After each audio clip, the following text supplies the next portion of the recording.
Rocker Pat here. Alright guys, it's another rocking day in the jungle, and what we are working on today is some playtime. I have fast forward, sorry, didn't show any of this, but I have screwed and glued the Parts Express speaker cabinets together. Let's go take a look at it, see how well they came out. I'm digging them, so come on, let's go take a look.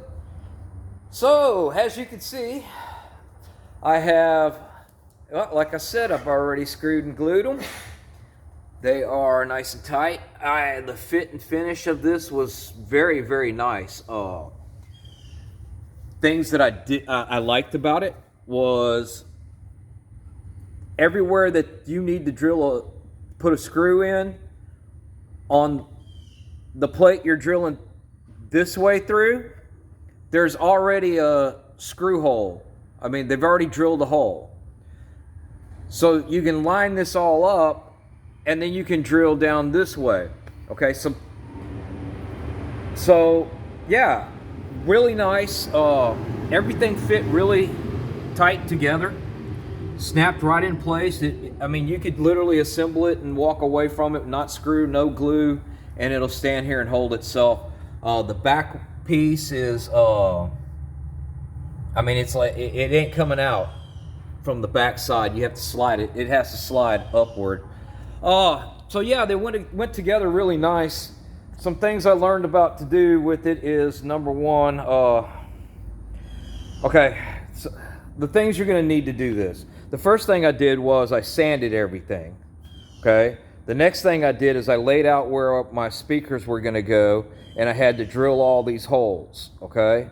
Now, one thing I did do is, if you look, this is a mirrored pair of speakers, okay? Versus what I have up there, okay? Let's see if we can get the focus. There and there is a matched pair of speakers, meaning the little mid-range is on the same side.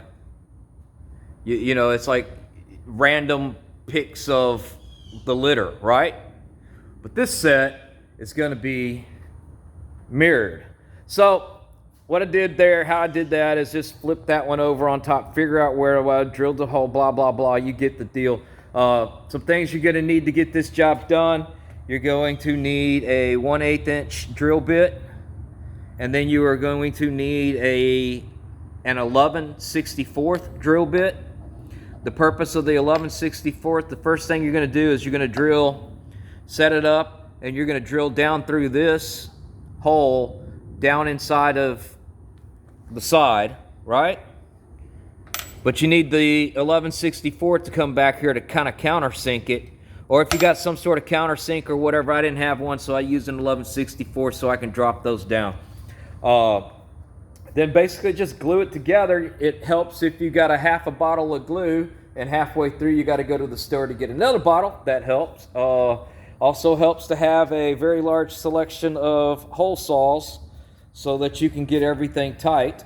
One thing I had to do was clearance the back of the holes so that my wires can come through. Got to order a new mid-range here because this one didn't.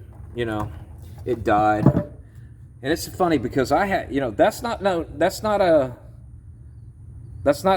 wouldn't call that that shouldn't have, you know, it could probably be reconed. I don't know how to do that. Maybe we'll learn how to do that.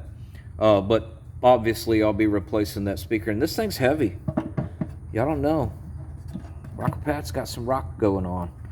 So anyway, so the next thing I'm going to do today is, another thing you're going to need, the screws. The screws are #1 Phillips. All right? That is a very tiny headed screw. And, yeah, let's see if we can look at this. Let's go out here in the light. So this is a very tiny headed screw.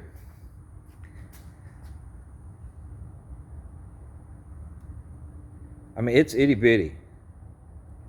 Will it adjust to that? I don't know. New phone blues. Yeah, there it is. Okay, this thing is little bitty. So I found that a brand new #1 bit did the job. But you can see right there on the bit itself how little it's biting into it. That's why you definitely have to drill this with a pilot hole. You can't just run the screws in. Trust me, I know. Look, I tried it with a screwdriver and I burned a hole in my hand.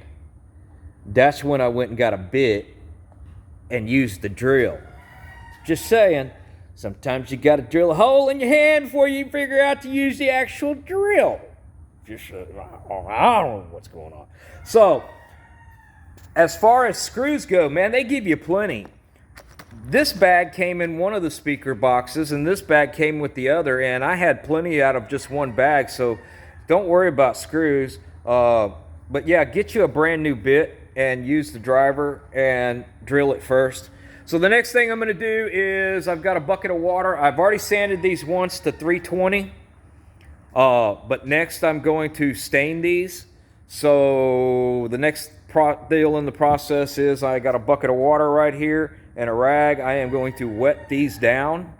Now, I'm not going to soak them, just wet it down so it raises the grain, and then I will sand them again with 320, and that'll bring the grain down back flat, because if I don't do that, then when I put the liquid stain on there, it's going to raise the grain for me with the stain on it, and then that's not going to look good, okay? So we're going to start by wetting it, sanding it, and then I'm going to mount them over there on the rotating stands I have. I've already got it set up where I can screw them to the backboard, and then we will come back and I'll start staining them. All right, guys, well, that's what we got going on this weekend, on this rock and roll weekend. Looks like our fall is already starting a little bit early here in Houston. And yeah, we're working on the rocking and the rolling and the rolling and the rocking. And I'll keep grinding it down. Talk to y'all next time.